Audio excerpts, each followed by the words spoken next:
Hello, everybody. This is the Monday Night Pod, Tyler and Fensky. Tonight, we're going to be going through Psalm 66 about the topic of steps and stages.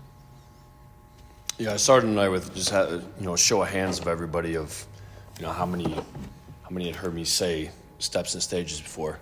A lot of hands went up, and the full expression is God leads you in steps and stages. So I'll sometimes say that, and I'll even hashtag that on Instagram sometimes, but tonight we talked about 3 different ways of how God leads us in steps and stages. So in Psalm 66, verse 5, it says, "Come and see what God has done, how awesome his works in man's behalf. He turned the sea into dry land. They passed through the waters on foot. Come, let us rejoice in him." Talking about the Israelites going through the Red Sea. And that's from Exodus 13. And that's what we focused on tonight was Exodus 13. Just 2 verses, 17 and 18, but there's so much to learn from these 2 verses. It says, "When Pharaoh let the people go, God did not lead them on the road through the Philistine country, though that was shorter. For God said if they face war, they might change their minds and return to Egypt." So shorter doesn't mean better. Mm-hmm. And that was purely because they were not ready for it. Right, so God said if they face war, they might change their minds and return to Egypt. So he led them on a longer path for that reason. Okay? And there's a lot to learn from that. But how God leads you in steps and stages is that if God had just led them through that Philistine country, there's the potential issue is that they might go back to Egypt. So ruining the deliverance that they had just experienced because they weren't ready for that challenge that would have been presented in front of them. Mm-hmm. Right? So you can't always, don't try to get there before you're there. Yeah. Right? And because you can't always handle the pressure, the opposition, the stress that comes with it. Mm-hmm. So God leads you in steps and stages where you balance on one step, you master that, then you take another step. Mm-hmm. And if you don't bow, if you don't break, complain, then God has ordered steps for you. If you complain, you forfeit the blessing. If you quit, you forfeit the blessing. But if you can stay faithful, then God has ordered steps for you. And we talked in brief about just David, because we've been studying David a lot in the study with going on in the Psalms. And just in brief, what would have happened if David had been, the day he was anointed, if he had been appointed, that day, the things he would have missed out on.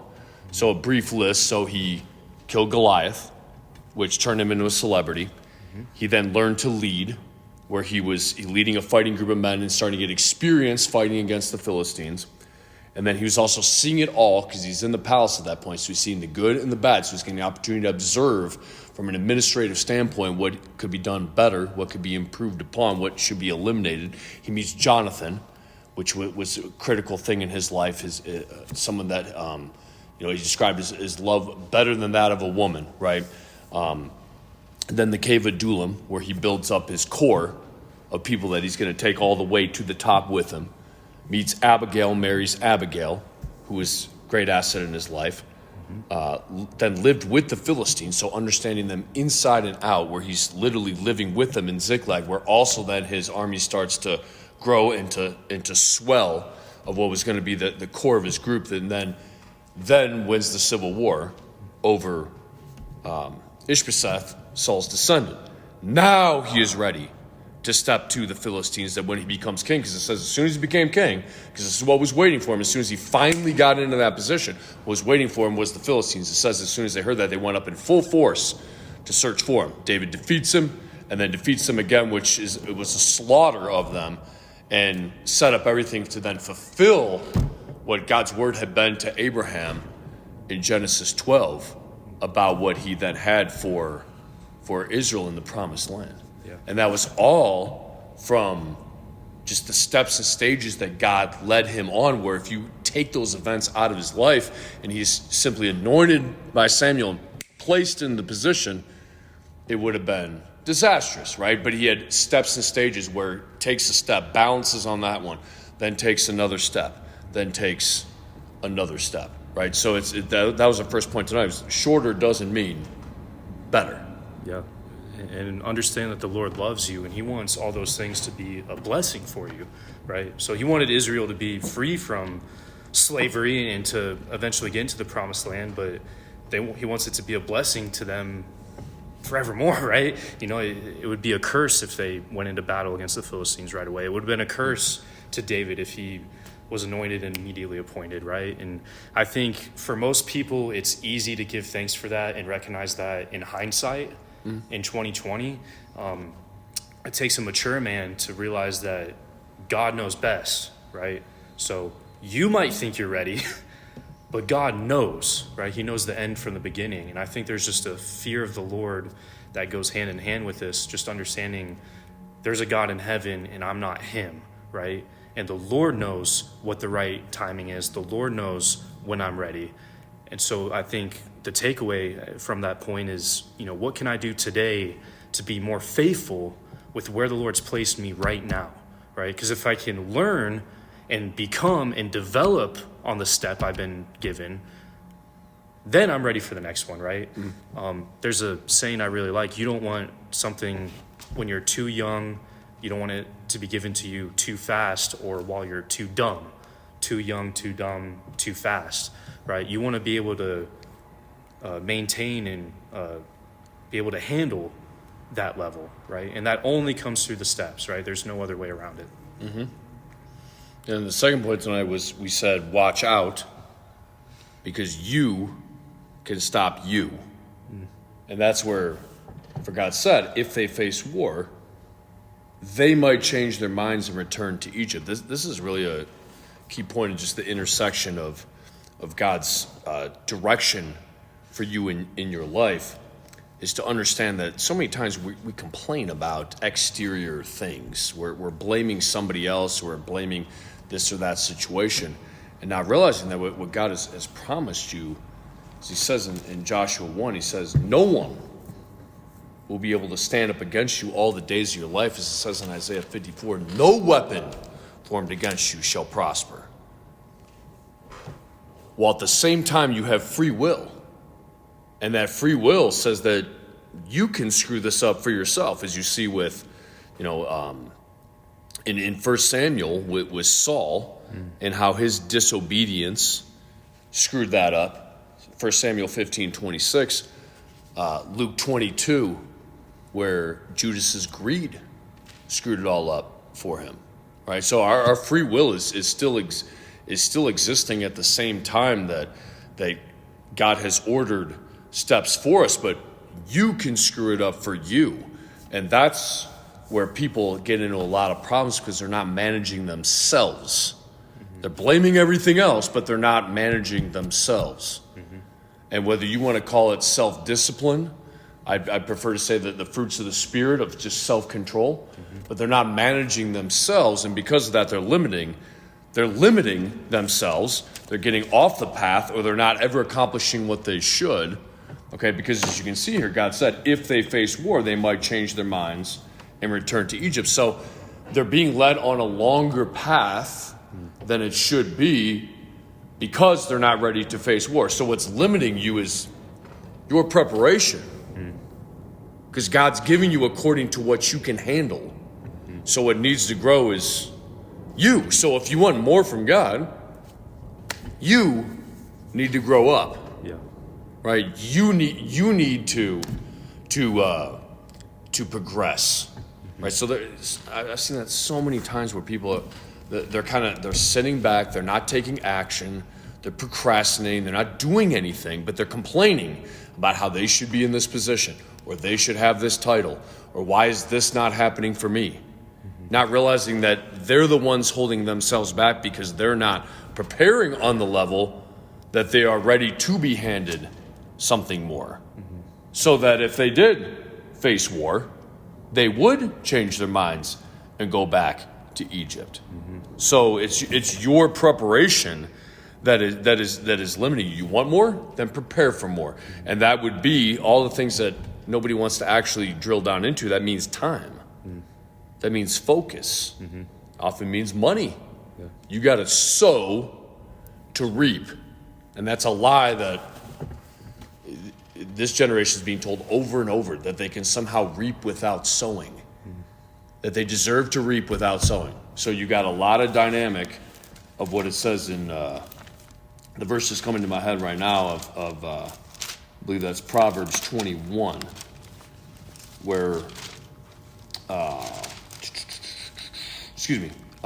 Proverbs 20, a sluggard does not plow in season, so at harvest time he looks but finds nothing. Yep. Right. So if you want more of God in your life, and you want God to beam you up, and you're praying for blessing in your life, then it's you that has to grow in order for God to bless you. Yeah. So are you putting time into your relationship with God? Are you putting focus into this? Or is that something that's just on the back burner that you expect blessing from God when you're not putting anything into that? And you're not maturing, therefore you cannot be trusted with it, because God knows that you can screw it up for you, right? And so that becomes then the limiting factor, right? Yeah. You talk about, the example of Samuel. You talk about Saul. You talk about the example of Saul and the example of Judas. One that comes to mind for me is Delilah and Samson in Judges, and you talk about self-control and focus. A verse that comes to mind for me is Titus chapter 2, verse 11. It says, "For the grace of God that brings salvation has appeared to all men. It teaches us to say no to ungodliness and worldly passions and to live self-controlled, upright, and godly lives in this present age." I think one of the issues, if I can just add on, is a lot of times you talk about self-discipline, they sacrifice for things of a lower nature when they should be choosing things of the higher nature. What does God have for me? What's the main thing supposed to be? And go all in on that main thing and dedicate yourself to the Lord with that, right? It's so easy for us to get off track and have all these distractions and choose the things of the lower nature and lose self-discipline and self-control.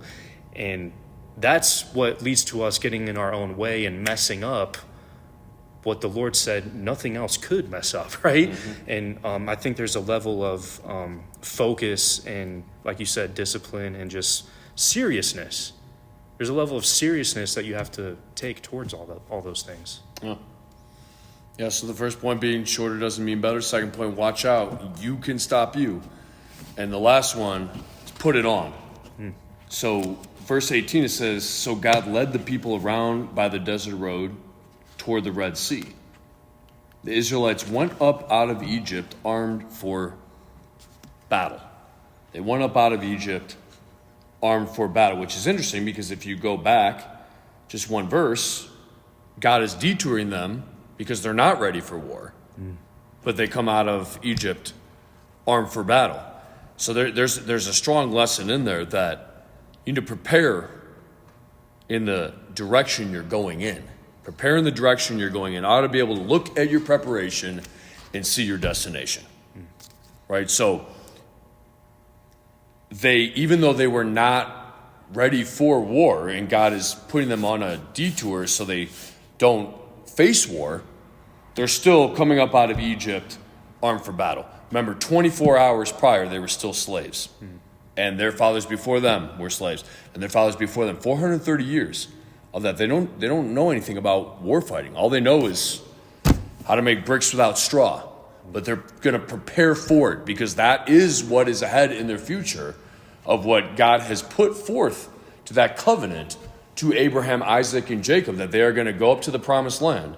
Remember, this is the sequence here. This is these things are happening to them as examples to us on whom the fulfillment of the ages come. So you start with deliverance, where they're being led out of Egypt. For us, that's salvation. And now they're in that development stage where God is developing them, right? So they're preparing, right? And your destination needs to be on you right now. So even though they don't know anything about war fighting, they are still going up out of Egypt armed for battle. They're going to start getting familiar with this equipment. They're going to start walking around with it. They're going to start to learn it because that is what's ahead for them. So that destination needs to be on you right now. And that's why when Jesus calls the sons of Zebedee, James and John, it says they left their boat and their father to follow Jesus. And now for 3.5 years, they're going to learn from the Lord so that when Jesus goes back up to heaven, now they're ready to step into this ministry that God has called them to and laid his Spirit on them to then accomplish. Right? So they left their boats and their father to then step into this ministry. Yeah, it shouldn't be a shock, right? You bring up all the things that David went through to the point leading up to him becoming king, right? The whole list of things that happened to him and prepared him and blessed him. And, there certainly wasn't any like social media or anything back then. So for most people, it's probably like, oh, David's, leading Judah now. And, oh, David's king over Israel now. Like, oh, but you don't see the work behind the scenes, right? But if you did see the work behind the scenes, it wouldn't come as a shocker to you, right? So there's a level of work and like you said, preparation that goes into, like you said earlier, the step is to actually do that work and be faithful in the preparation. And ultimately, if you've ever walked that path, you realize that's where the blessing is, right? Because not only do you see the development experience the development that is going on, but you learn to appreciate it, right? And you are fully developed, and it can be a good thing. And in some ways, it's like, oh, Lord, like you think this much of me that I can handle this? I can be sufficient at this task or whatever it is that you're being called to, right? So it's not something to shy away from or expect God to just give it to you. There's value that goes in to that work, right? And the blessing is in the preparation. Yeah, so we had shorter doesn't mean better. Watch out, you can stop you. And put it on.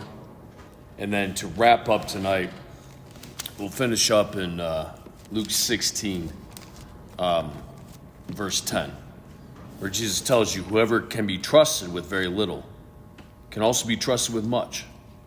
And whoever is dishonest with very little will also be dishonest with much. Which, if you flip a few pages forward there, in Luke 19, where he calls 10 of his servants, is a parable of 10 minas. He says, he called 10 of his servants and gave them 10 minas. Put this money to work until I come back. Then he comes back, and it says, then he sent for the servants to whom he had given the money in order to find out what they had gained with it. The first one came and said, Sir, your mina has earned 10 more. Well done, my good servant, his master replied, because you've been trustworthy in a very small matter. Take charge of 10 cities. The second came and said, Sir, your mina has earned 5 more. His master answered, you take charge 5 cities. And then you have the servant that just took the mina, hid it in the cloth, and that servant is then rebuked for that, right? So you're demonstrating your faithfulness at each step. Okay, so is God and we'll get into this more in future weeks, but is God's preparing you not for you to be glorified, but for Him to be glorified with what's going to advance the kingdom of God. And if you're missing that, then your own narcissism is what's going to cause frustration for you. This is not about you. We'll get into that future weeks, but you're demonstrating your faithfulness at each step, that you can then handle taking the next step, that you're ready for that because you've been trustworthy.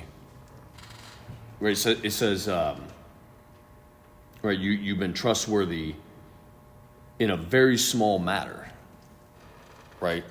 So it's like, yeah, you might be, you're not going to take the short road through the Philistine country. You're not ready for it. Yeah. You're not ready for that level of opposition yet. You might think you are, like you said. You're not. You're not ready for that type of conflict, that stress, that anxiety, that pressure, right? But God's going to give you what you are ready for if you can stay faithful to that and demonstrate your faithfulness with it and get out of your own way and manage yourself. Now you can take another step. Yeah. Right? And that's exactly how God led the Israelites, as we're seeing here in Exodus. Yeah, 100%. The only thing I could add to that verse in Luke is it says he gave each of them 10 mina, and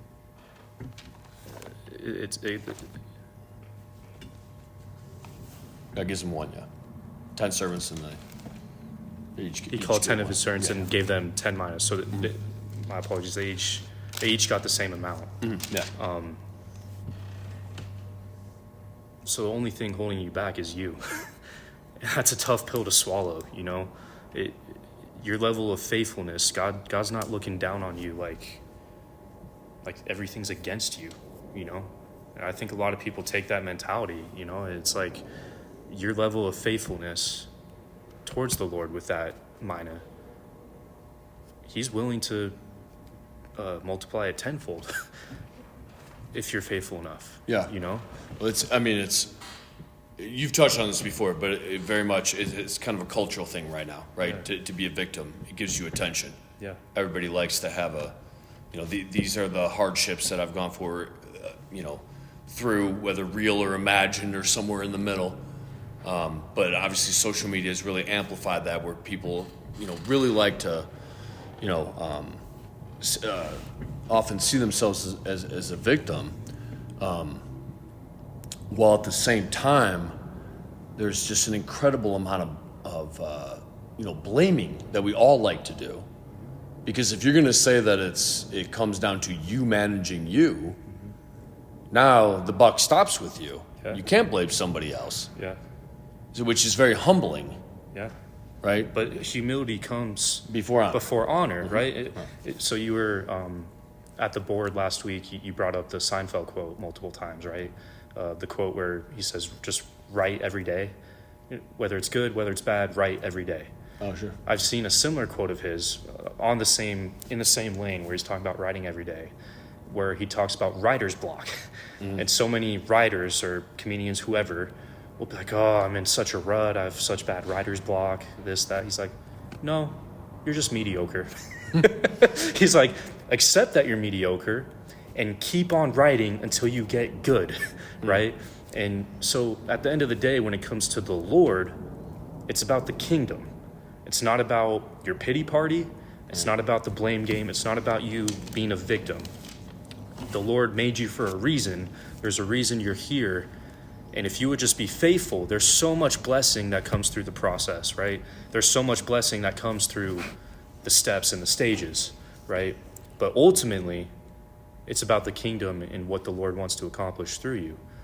That no man can come against, that no circumstance can come against, only you can come against. So we'd all be wise to take that to heart as the ultimate word of encouragement, that nothing can stop me as long as I'm faithful.